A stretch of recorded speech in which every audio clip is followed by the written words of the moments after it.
ಸ್ನೇಹಿತರೆ, ರೈಲ್ವೆ ಕೆಲವೊಂದು ದಿನಗಳ ಹಿಂದೆ ಒಂದು ಕಮ್ಯುನಿಟಿ ರಿಸರ್ವೇಶನ್ ಗೈಡ್ಲೈನ್ಸ್ ಅನ್ನ ಬಿಡುಗಡೆ ಮಾಡುತ್ತೆ. ಅದರಲ್ಲಿ ಏನ್ ಹೇಳ್ತಾರೆ ಅಂತಂದ್ರೆ, ಅವರು ಅರ್ಜಿ ನಮೂನೆಯಲ್ಲಿ ತಮ್ಮ ಸಮುದಾಯವನ್ನ SC ST OBC ಎಂದು ಸೂಚಿಸುವ, ಆದರೆ ನಿಗದಿತ ನಮೂನೆಯಲ್ಲಿ ಜಾತಿ ಪ್ರಮಾಣ ಪತ್ರವನ್ನ ಲಗತ್ತಿಸದ ಅಭ್ಯರ್ಥಿಗಳನ್ನ UR ಅಭ್ಯರ್ಥಿ ಎಂದು ಪರಿಗಣಿಸಲಾಗುವುದಿಲ್ಲ ಮತ್ತು ಅರ್ಜಿಯನ್ನ ಸಂಕ್ಷಿಪ್ತವಾಗಿ ತಿರಸ್ಕರಿಸಲಾಗುತ್ತದೆ ಅಂತ ಹೇಳಿ ಹೇಳ್ತಾರೆ. ಸ್ನೇಹಿತರೆ, ಇದರ ಅರ್ಥ ಏನಂತಂದ್ರ, ನೀವು ರಿಸರ್ವೇಶನ್ ಅಲ್ಲಿ SC ST OBC ಅಂತ ಮೆನ್ಷನ್ ಮಾಡಿ ಸರಿಯಾದ ಜಾತಿ ಪ್ರಮಾಣ ಪತ್ರವನ್ನ, ಸರಿಯಾದ ನಮೂನೆಯಲ್ಲಿರುವಂತ ಜಾತಿ ಪ್ರಮಾಣ ಪತ್ರವನ್ನ ನೀವು ಅಪ್ಲೋಡ್ ಮಾಡ್ಲಿಲ್ಲ ಅಂತಂದ್ರೆ ನಿಮ್ಮ ಅರ್ಜಿಯನ್ನ, ನಿಮ್ಮ ಅಪ್ಲಿಕೇಶನ್ ಅನ್ನ ರಿಜೆಕ್ಟ್ ಮಾಡ್ತೀವಿ ಅಂತ ಹೇಳಿ RRB ಹೇಳಿದೆ. ಸ್ನೇಹಿತರೆ, ಈ ಒಂದು ನೋಟಿಸ್ ಅನ್ನ ನೋಡಿ ತುಂಬಾ ವಿದ್ಯಾರ್ಥಿಗಳು ಕನ್ಫ್ಯೂಸ್ ಆಗಿದ್ದಾರೆ. ಸರ್, ನಾನೀಗ ಅಪ್ಲಿಕೇಶನ್ ಹಾಕ್ತಾ ಇದ್ದೀನಿ, ನನ್ನ OBC ಕಾಸ್ಟ್ ಅನ್ನ ಅಪ್ಲೋಡ್ ಮಾಡ್ಲಾ ಸರ್, ನಾನು SC ಇದ್ದೀನಿ,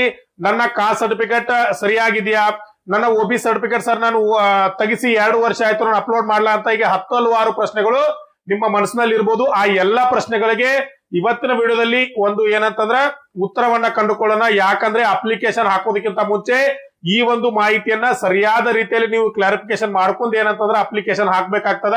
ಯಾಕಂದ್ರೆ ಒಂದು ತಪ್ಪು ನಿರ್ಧಾರ, ಒಂದು ತಪ್ಪು ಹೆಜ್ಜೆ ನಿಮ್ಮ ಅಪ್ಲಿಕೇಶನ್ ನ ರಿಜೆಕ್ಟ್ ಮಾಡ್ತೈತೆ ಅಂತ ಹೇಳ್ತಾ, ಸ್ನೇಹಿತರೆ ಬನ್ನಿ ವಿಡಿಯೋನ ಸ್ಟಾರ್ಟ್ ಮಾಡೋಣ. ಈ ಒಂದು ವಿಡಿಯೋದಲ್ಲಿ ಯಾವ ರೀತಿಯ ಫಾರ್ಮೆಟ್ ಅಲ್ಲಿ ನಂತರ ನಿಮ್ಮ ಅಪ್ಲಿಕೇಶನ್ ಹಾಕ್ಬೇಕು, ಮತ್ತೆ ನಿಮ್ಮ ಜಾತಿ ಪ್ರಮಾಣ ಪತ್ರ ಸರಿಯಾಗಿದೆಯೋ ಅಂತ ಹೇಳಿ ನೀವೇ ಚೆಕ್ ಮಾಡ್ಕೊಳ್ಳಿ ಅಂತೆ. ಬನ್ನಿ ಸ್ನೇಹಿತರೆ ವಿಡಿಯೋನ ಸ್ಟಾರ್ಟ್ ಮಾಡೋಣ. ಅದಕ್ಕಿಂತ ಮುಂಚೆ ಯಾರೆಲ್ಲ ನನ್ನ ವಿಡಿಯೋನ ಫಸ್ಟ್ ಟೈಮ್ ನೋಡ್ತಾ ಇದ್ರು ಚಾನೆಲ್ ಸಬ್ಸ್ಕ್ರೈಬ್ ಮಾಡ್ಕೊಳ್ಳಿ, ಅಲ್ಲೇ ಪಕ್ಕದಲ್ಲಿರೋ ಬೆಲ್ ಐಕಾನ್ ಪ್ರೆಸ್ ಮಾಡಿ, ಲೈಕ್ ಮಾಡಿ, ಶೇರ್ ಮಾಡಿ. ಅದ್ರ ಜೊತೆಗೆ ನಿಮಗೆ ಡೇ ಬೈ ಡೇ ಅಪ್ಡೇಟ್ ಬೇಕಂತಂದ್ರೆ ನಮ್ಮ ವಾಟ್ಸ್ಆಪ್ ಗ್ರೂಪ್ ಲಿಂಕ್ ಅನ್ನ ಕೆಳಗಡೆ ಕೊಟ್ಟಿರ್ತೀನಿ, ಅದಕ್ಕೆ ಜಾಯಿನ್ ಆಗಿ. ಅದರ ಜೊತೆಗೆ ನಮ್ಮ ಇನ್ಸ್ಟಾಗ್ರಾಮ್ ಮತ್ತೆ ಫೇಸ್ಬುಕ್ ಲಿಂಕ್ ಅನ್ನ ಕೊಟ್ಟಿರ್ತೀವಿ, ಫಾಲೋ ಮಾಡಿ, ನಮ್ಮನ್ನ ಸಪೋರ್ಟ್ ಮಾಡಿ ಅಂತ ಹೇಳ್ತಾ ಬನ್ನಿ ವಿಡಿಯೋ ಸ್ಟಾರ್ಟ್. ಸ್ನೇಹಿತರೆ, ಯಾವುದೇ ಒಂದು ಎಕ್ಸಾಮ್ಗೆ ಪ್ರಿಪರೇಷನ್ ನಡೆಸೋದಕ್ಕಿಂತ ಮುಂಚೆ ಅದರ ಹಳೆಯ ಪ್ರಶ್ನೆ ಪತ್ರಗಳನ್ನ, ಅದರ ಪ್ರೀವಿಯಸ್ ಕ್ವಶನ್ ಪೇಪರ್ಗಳನ್ನ ಅನಲೈಸ್ ಮಾಡಿ ಸಾಲ್ವ್ ಮಾಡೋದ್ರಿಂದ ಅರ್ಧ ಕೆಲಸ ಮುಗ್ದಂಗ ಆಗುತ್ತೆ. ಸ್ನೇಹಿತರೆ, ಯಾಕಂತಂದ್ರೆ ಯಾವುದೇ ಒಂದು ಎಕ್ಸಾಮ್ ನ ನೀಲನಕ್ಷೆನ ತಿಳ್ಕೊಳ್ಬೇಕಂತಂದ್ರೆ ಅದರ ಪ್ರೀವಿಯಸ್ ಕ್ವಶನ್ ಪೇಪರ್ಗಳನ್ನ, ಅದರ ಹಳೆಯ ಪ್ರಶ್ನೆ ಪತ್ರಗಳನ್ನ ಸಾಲ್ವ್ ಮಾಡ್ಬೇಕಾಗ್ತದೆ. ಆ ಒಂದು ನಿಟ್ಟಿನಲ್ಲಿ ನಮ್ಮ ಚಾನೆಲ್ ನ ವಿದ್ಯಾರ್ಥಿಗಳಿಗೆ ಹೆಲ್ಪ್ ಆಗಲಿ ಅಂತ ಹೇಳಿ ನಮ್ಮ ಚಾನೆಲ್ ನ ವತಿಯಿಂದ ಒಂದು ಕ್ವಶನ್ ಪೇಪರ್ ಬ್ಯಾಂಕ್ ಅನ್ನ ಲಾಂಚ್ ಮಾಡ್ತಾ ಇದೀವಿ. ಸ್ನೇಹಿತರೆ, ಈ ಒಂದು ಕ್ವಶನ್ ಪೇಪರ್ ಬ್ಯಾಂಕ್ ಅಲ್ಲಿ ಏನಿರ್ತೈತೆ ಅಂತಂದ್ರೆ 2005ರಿಂದ ಹಿಡ್ಕೊಂಡು 2022 ನಡೆದಿರುವಂತ ಗ್ರೂಪ್ ಡಿ ಯ ಒರಿಜಿನಲ್ ಕ್ವಶನ್ ಪೇಪರ್ ಗಳು ಇರ್ತಾವೆ. ಸ್ನೇಹಿತರೆ, ಯಾವುದೇ ರೀತಿಯ ಮಾಡೆಲ್ ಕ್ವಶನ್ ಪೇಪರ್ ಗಳಲ್ಲ, ಒರಿಜಿನಲ್ ಕ್ವಶನ್ ಪೇಪರ್ RRB ಇಂದ ನಡೆದಿರ್ತಕ್ಕಂಥ ಒರಿಜಿನಲ್ ಕ್ವಶನ್ ಪೇಪರ್ ಗಳೇ ಸಿಗ್ತಾವೆ ನಿಮಗೆ. 30 ಸೆಟ್ ಕ್ವಶನ್ ಪೇಪರ್ ಗಳು ಕೇವಲ 99 ರೂಪಾಯಿಗಳನ್ನ ಪಾವತಿ ಮಾಡಿ ಈ ಒಂದು 30 ಸೆಟ್ ಕ್ವಶನ್ ಪೇಪರ್ ಗಳನ್ನ, ಗ್ರೂಪ್ ಡಿ ಯ ಪ್ರೀವಿಯಸ್ ಕ್ವಶನ್ ಪೇಪರ್ ಗಳನ್ನ, ಒರಿಜಿನಲ್ ಕ್ವಶನ್ ಪೇಪರ್ ಗಳನ್ನ ನೀವು ತೆಗೆದುಕೊಳ್ಳಬಹುದಾಗಿದೆ. ಅದರ ಜೊತೆಗೆ ಯಾರಿಗೆಲ್ಲ NTPC ಯ ಪ್ರೀವಿಯಸ್ ಕ್ವಶನ್ ಪೇಪರ್ ಗಳು ಬೇಕನ್ಸ್ತೋ ಅವರು 99 ರೂಪಾಯಿಗಳನ್ನ ಪಾವತಿ ಮಾಡಿ 40ಕ್ಕೂ ಹೆಚ್ಚು ಸೆಟ್ ಕ್ವಶನ್ ಪೇಪರ್ ಗಳನ್ನ ನೀವು ತೆಗೆದುಕೊಳ್ಬಹುದು. ಅದರ ಜೊತೆಗೆ ಯಾರೆಲ್ಲ SSC GD ಪ್ರಿಪರೇಷನ್ ನಡೆಸ್ತಾ ಇದ್ರು ಅವರು ಸಹ ಅಮೌಂಟ್ ಅನ್ನ ಪೇ ಮಾಡಿ 40ಕ್ಕೂ ಹೆಚ್ಚು ಸೆಟ್ ಕ್ವಶನ್ ಪೇಪರ್ ಗಳನ್ನ ತೆಗೆದುಕೊಳ್ಬಹುದಾಗಿರ್ತದೆ. ಅದರ ಜೊತೆಗೆ ಯಾರೆಲ್ಲ RRB technician, ALP, RPF, SSC, paramedical, ಹೀಗೆ ಈ ಎಲ್ಲಾ ಹುದ್ದೆಗಳಿಗೂ ಸಂಬಂಧಪಟ್ಟಂತ ಪ್ರಶ್ನೆ ಪತ್ರಗಳು ನಮ್ಮಲ್ಲಿ ಸಿಗುತ್ತವೆ. ಯಾರಿಗೆಲ್ಲ ಬೇಕು ಅವರು ಕನ್ನಡದಲ್ಲೂ ಸಹ ಅವೈಲಬಲ್ ಇದಾವೆ, ಇಂಗ್ಲಿಷ್ ಅಲ್ಲೂ ಸಹ ಅವೈಲಬಲ್ ಇದಾವೆ. ಯಾರಿಗ್ ಬೇಕು ಅವರು ಆ ಲ್ಯಾಂಗ್ವೇಜ್ ಅಲ್ಲಿ ತೆಗೆದುಕೊಳ್ಬಹುದಾಗಿದೆ. ಸ್ನೇಹಿತರೆ, ಯಾರಿಗೆಲ್ಲ ಇಂಟ್ರೆಸ್ಟ್ ಇದೆ ಬೇಕನ್ಸುತ್ತೋ ಅವರು ಈ ನಂಬರ್ಗೆ ಕಾಂಟ್ಯಾಕ್ಟ್ ಅನ್ನ ಮಾಡಿ ಅಮೌಂಟ್ ಅನ್ನ ಪೇ ಮಾಡಿ ಪ್ರಶ್ನೆ ಪತ್ರಗಳನ್ನ ತೆಗೆದುಕೊಳ್ಬಹುದಾಗಿದೆ. OBC ಯಾರಿದ್ರಲ್ಲ, OBC ಅವ್ರು ನೋಡ್ತಾ ಹೋಗೋಣ. ರೈಲ್ವೆ ತನ ಏನೋ ಅಫಿಸಿಯಲ್ ನೋಟಿಸ್ ಇದೆಯಲ್ಲ, ಆ ನೋಟಿಫಿಕೇಶನ್ ಅನ್ನ 16 ನಂಬರ್ ಪೇಜ್ ನಲ್ಲಿ ಈ ಬಗ್ಗೆ ಮಾಹಿತಿ ಇದೆ. ಯಾರೆಲ್ಲ ನಿಮಗೆ ಒರಿಜಿನಲ್ ನೋಟಿಫಿಕೇಶನ್ ಇದೆ ಅದನ್ನ ಹೋಗಿ ಚೆಕ್ ಮಾಡಿ ನೀವು ನೋಡ್ಕೊಳ್ಳಿ. 16 ನಂಬರ್ ಪೇಜ್ ನಲ್ಲಿ ಇದೆ. ಸ್ನೇಹಿತರೆ, ಇಲ್ಲಿ ಅವ್ರು ಹೇಳ್ತಾರೆ ಏನಂತಂದ್ರ, the OBC candidate claiming reservation under the OBC category must produce the an OBC non-creamier certificate in the prescribed format issued on or after April 1, 2025 but not later than the closure date. ಸ್ನೇಹಿತರೆ, ಇದು ನೀವು ಯಾರೆಲ್ಲ OBC candidate ಇದ್ದೀರೋ ಅವರು ಸರಿಯಾಗಿ ಗಮನಿಸ್ಕೊಡ್ರಿ. Clear ಆಗಿ ಹೇಳ್ತಾರೆ ಏನಂತಂದ್ರ, ನಿಮ್ಮ OBC ಸರ್ಟಿಫಿಕೇಟ್ ಅನ್ನ ಏಪ್ರಿಲ್ 1, 2025 ನಂತರ ಮತ್ತು ಈ ಒಂದು ನೋಟಿಫಿಕೇಶನ್ ಕ್ಲೋಸ್ ಆಗುವ ದಿನಾಂಕದಿಂದ ಮೊದಲು, ಅಂದ್ರೆ ಈ ಲಾಸ್ಟ್ ಡೇಟ್ ಏನಿದೆ ಮಾರ್ಚ್ 2ನೇ ತಾರೀಕಿದೆ, ಮಾರ್ಚ್ 2ನೇ ತಾರೀಕು ಮತ್ತೆ ಏಪ್ರಿಲ್ 1, 2025 ಒಳಗೆ ಇದನ್ನ ನೀವು ತೆಗೆಸಿರ್ಬೇಕು. ಮತ್ತೆ ನಿಮ್ಮ ಏನು ಒಂದು OBC ಸರ್ಟಿಫಿಕೇಟ್ ಅಲ್ಲಿ ನಾನ್ ಕ್ರಿಮಿಲಿಯರ್ ಅಂತ ಕ್ಲಿಯರ್ ಆಗಿ ಬರೆದಿರ್ಬೇಕು ಸ್ನೇಹಿತರೆ. ಈ 2 ಪಾಯಿಂಟ್ ಗಳನ್ನ ಸರಿಯಾಗಿ ನೆನಪಿಟ್ಕೊಡ್ರಿ. ಒಂದನೇದ್ದು 1 ವರ್ಷದ ಒಳಗಿರ್ಬೇಕಂದ್ರೆ ಏಪ್ರಿಲ್ 1, 2025 ಮಾರ್ಚ್ 2, 2026 ಒಳಗೆ ನಿಮ್ಮ OBC ಕಾಸ್ಟ್ ಸರ್ಟಿಫಿಕೇಟ್ ನ ತೆಗೆಸಿರ್ಬೇಕು. ಇನ್ನೊಂದು ಅದರಲ್ಲಿ ನಾನ್ ಕ್ರಿಮಿಲಿಯರ್ ಅಂತೇಳಿ ಕ್ಲಿಯರ್ ಆಗಿ ಬರೆದಿರ್ಬೇಕು. ಇನ್ನೊಂದು ಇಂಪಾರ್ಟೆಂಟ್ ಏನಪ್ಪಾ ಅಂತಂದ್ರ ನಿಮ್ಗೆ ಒಂದು ಗೊತ್ತಿರ್ಲತ್ತ ಒಂದು OBC ಕಾಸ್ಟ್ ಸರ್ಟಿಫಿಕೇಟ್ ಅನ್ನ ತೋರಿಸ್ತಾ ಇದ್ದೀನಿ. ಇಲ್ಲಿ ನೋಡ್ಬೋದು ನೀವೆಲ್ಲರೂ. ಇಲ್ಲಿ ಈ ಜಾಗದಲ್ಲಿ ನಾವು ಕರ್ನಾಟಕದಲ್ಲಿ ಯಾರೆಲ್ಲ ತೆಗೆದಿರಲ್ಲ ಅವ್ರು ಏನಿರ್ತಂದ್ರ ಇಲ್ಲಿ ಏನಿರ್ತಂದ್ರ ರೆವಿನ್ಯೂ ಡಿಪಾರ್ಟ್ಮೆಂಟ್ ಅಂತ ಬಂದಿರುತ್ತೆ. ಅಂದ್ರೆ ಇಲ್ಲಿ ರೆವಿನ್ಯೂ ಅಂತ ಬಂದಿರುತ್ತೆ. ಆದ್ರೆ ಇಲ್ಲಿ ಏನ್ ಬಂದಿದೆ ಅಂತಂದ್ರ ದ ಗೌರ್ಮೆಂಟ್ ಆಫ್ ಇಂಡಿಯಾ ಅಂತ ಬಂದಿದೆ. ಯಾಕಪ್ಪ ಗೌರ್ಮೆಂಟ್ ಆಫ್ ಇಂಡಿಯಾ ಅಂತ ಬಂದಿದೆ ಅಂತಂದ್ರೆ ಇದು ಈ ಒಂದು ಇಲ್ಲಿ ಬರ್ತದ ರೆವಿನ್ಯೂ ಡಿಪಾರ್ಟ್ಮೆಂಟ್ ಅಂತ ಹೇಳಿ. ಆದ್ರೆ ಇಲ್ಲಿ ಏನ್ ಕೊಡ್ದಾರ ಅಂತಂದ್ರೆ ದ ಗೌರ್ಮೆಂಟ್ ಆಫ್ ಇಂಡಿಯಾ ಅಂತ ಕೊಡ್ತಾರೆ. ಇಲ್ಲಿ ಕೊಡ್ತಾರೆ under the government of India. ಅಂದ್ರೆ ಈ ಒಂದು OBC ಕಾಸ್ಟ್ ಸರ್ಟಿಫಿಕೇಟ್ ಎಲ್ಲಿಂದ ತೆಗಿಸಿದಾರೆ ಅಂತಂದ್ರೆ ಸೆಂಟ್ರಲ್ ಗೌರ್ಮೆಂಟ್ ಇಂದ ತೆಗಿಸಿರ್ತಕ್ಕಂತ ಒಂದು OBC ಕಾಸ್ಟ್ ಸರ್ಟಿಫಿಕೇಟ್. ಯಾಕೆ ಸ್ನೇಹಿತರೆ ಸೆಂಟ್ರಲ್ ಗೌರ್ಮೆಂಟ್ ಇಂದ ತೆಗಿಸ್ಬೇಕಂತಂದ್ರ ಅವ್ರು ಹೇಳ್ತಾರೆ ಏನಂತಂದ್ರ ನಿಮ್ಮ ರಾಜ್ಯದಲ್ಲಿ ಇರುವಂತ ಏನು ಒಂದು OBC ಕಾಸ್ಟ್ಗಳಿದಾವು ಆ ಯಾವ ಕಾಸ್ಟ್ಗೆ ನೀವು ಒಳಪಡ್ತಿರೋ ಆ ಕಾಸ್ಟ್ ಸೆಂಟ್ರಲ್ ಗೌರ್ಮೆಂಟ್ ಅಲ್ಲಿ ಇರುವಂತ ಕಾಸ್ಟ್ ನ ಲಿಸ್ಟ್ ನಲ್ಲಿ ಇದ್ರೆ ಮಾತ್ರ ನಿಮ್ಮ ಸರ್ಟಿಫಿಕೇಟ್ ವ್ಯಾಲಿಡ್ ಆಗಿರುತ್ತೆ ಅಂತ ಹೇಳ್ತಾರೆ. ಇನ್ನೊಂದ್ಸಲ ಹೇಳ್ತಾರೆ ಕೇಳ್ಕೊರಿ. ಒಂದು ಕಾಸ್ಟ್ ಲಿಸ್ಟ್ ಏನಿರುತ್ತೆ ಒಂದು ರಾಜ್ಯದಲ್ಲಿ ಇರುತ್ತೆ. ಈಗ ಉದಾಹರಣೆಗೆ ಒಂದು ಕಾಸ್ಟ್ ಅನ್ನ ಕರ್ನಾಟಕದಲ್ಲಿ ಏನಂತ ಕರೀತಾರೆ, ನೀವು OBC ಅಂತ ಕನ್ಸಿಡರ್ ಮಾಡ್ತಾರೆ. ಆದ್ರೆ ಆ ಕಾಸ್ಟ್ ಅನ್ನ ಸೆಂಟ್ರಲ್ ಗೌರ್ಮೆಂಟ್ ಅಲ್ಲಿ OBC ಅಂತ ಕನ್ಸಿಡರ್ ಮಾಡುದಿಲ್ಲ. ಅವಾಗ ನೀವು OBC ಸರ್ಟಿಫಿಕೇಟ್ ಹಚ್ಚಿದ್ರು ರಿಜೆಕ್ಟ್ ಆಗುತ್ತೆ ಸ್ನೇಹಿತರೆ. ಆದ್ದರಿಂದ ಯಾವ ಯಾವ ಕಾಸ್ಟ್ಗಳು ಏನಂತಂದ್ರೆ OBCಗೆ ಕರ್ನಾಟಕದಲ್ಲಿ ಇದ್ದಿದ್ದು ಸೆಂಟ್ರಲ್ ಗೌರ್ಮೆಂಟ್ ಅಲ್ಲಿ ಆಗ್ತಾವೆ ಅಂತಂದ್ರೆ ನೀವು ಒಂದು ಆನ್ಲೈನ್ ಅಲ್ಲಿ ಹೋಗಿ ಚೆಕ್ ಮಾಡ್ಕೊಳ್ಬಹುದು. ಚೆಕ್ ಮಾಡ್ಕೊಂಡು ನಿಮ್ಮ ಕಾಸ್ಟ್ ಏನ ಕರ್ನಾಟಕದಲ್ಲಿ ಬರುವಂತ OBC ಒಂದು ಕೆಟಗರಿಯಲ್ಲಿ ಬರುವಂತ ನಿಮ್ಮ ಕಾಸ್ಟ್ ಸೆಂಟ್ರಲ್ ಗೌರ್ಮೆಂಟ್ ಅಲ್ಲೂ ಸಹ OBC ಅಲ್ಲಿ ಬರುತ್ತಾ ಅಂತೇಳಿ ನೀವೇನಂದ್ರೆ ಆನ್ಲೈನ್ ಅಲ್ಲಿ ಹೋಗಿ ಒಂದು ಸೆಂಟ್ರಲ್ ಗೌರ್ಮೆಂಟ್ ಲಿಸ್ಟ್ ಇದೆ OBC ಅಲ್ಲಿ ಚೆಕ್ ಮಾಡಿ ನೋಡ್ಬೋದು. ಇಲ್ಲಪ್ಪ ಬ್ಯಾಡ ನಮಗೆ ಆ ಗೋಜಲೆ ಬೇಡ ಅಂತಂದ್ರೆ ನೀವು ಒಂದು ಹೆಂಗಾದ್ರೂ ಹೊಸದಾದಂತ ಒಂದು ಈ ವರ್ಷದ ಒಂದು ಕಾಸ್ಟ್ ಸರ್ಟಿಫಿಕೇಟ್ ನ OBC ತೆಗಿಸ್ತಾ ಇರ್ತೀರ. ಅವಾಗ ಏನ್ ಮಾಡ್ರಿ ಅಂತಂದ್ರ ಸೆಂಟ್ರಲ್ ಗೌರ್ಮೆಂಟ್ ಇಂದ ತೆಗಿಸ್ಬಿಡ್ರಿ.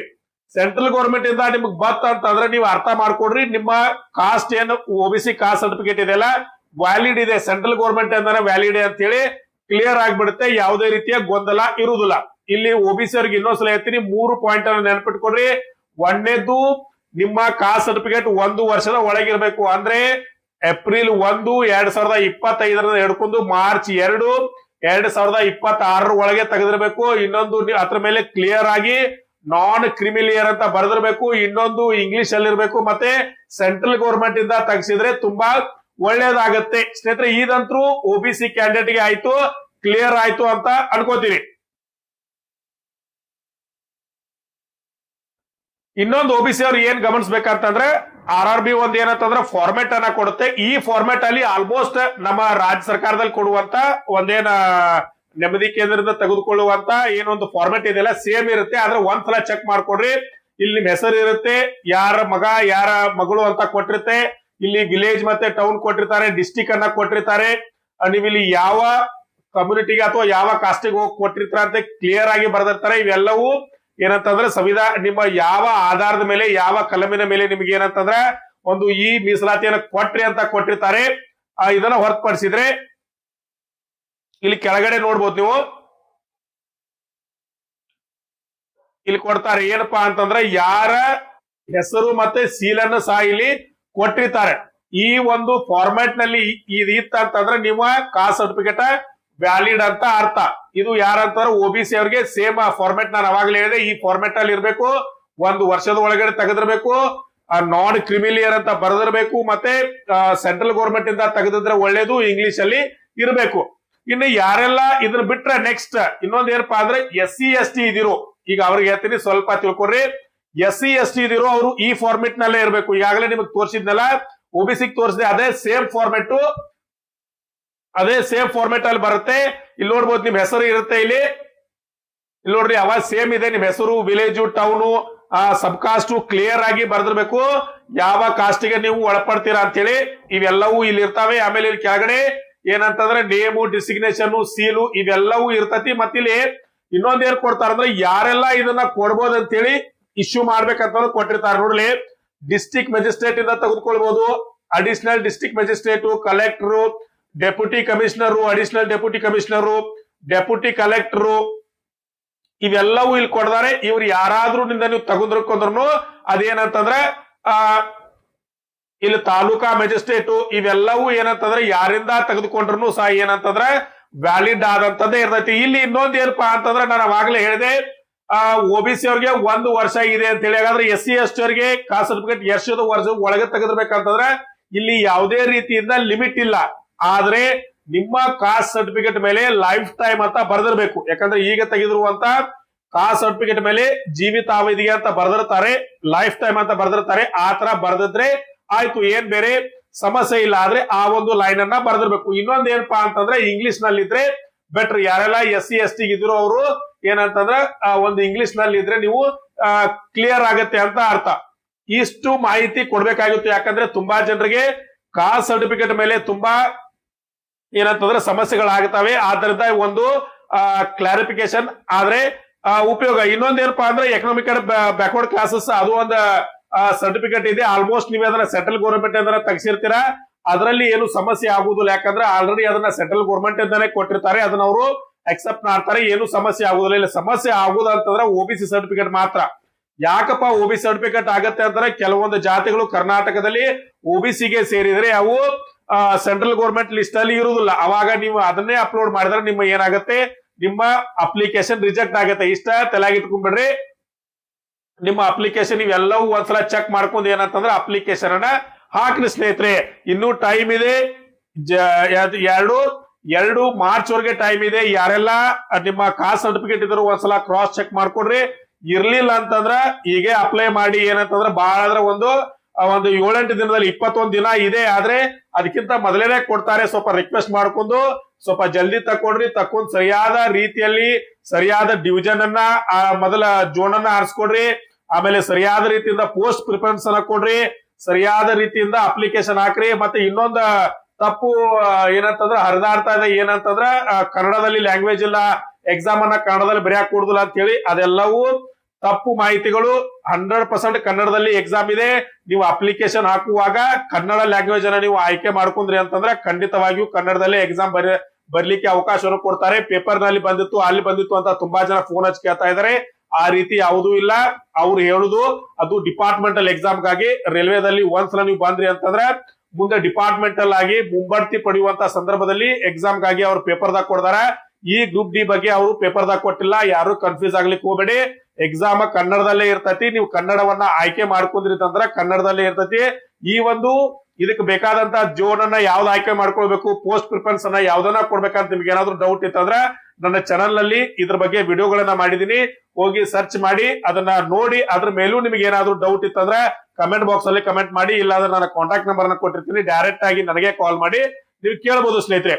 ಇದಾಗಿತ್ತು ಇವತ್ತಿನ ವಿಡಿಯೋ. ಈ ವಿಡಿಯೋ ನಿಮಗೆ ಇಷ್ಟ ಆಗಿದ್ರೆ ಖಂಡಿತವಾಗಿಯೂ ಚಾನಲ್ ಸಬ್ಸ್ಕ್ರೈಬ್ ಮಾಡ್ಕೊಳ್ಳಿ. ಅಲ್ಲೇ ಪಕ್ಕದಲ್ಲಿರೋ ಬೆಲ್ ಐಕಾನ್ ಪ್ರೆಸ್ ಮಾಡಿ, ಲೈಕ್ ಮಾಡಿ, ಶೇರ್ ಮಾಡಿ ಅಂತ ಹೇಳ್ತಾ ಮುಂದಿನ ವಿಡಿಯೋದಲ್ಲಿ ಭೇಟಿ ಆಗೋಣ. ನಮಸ್ಕಾರ.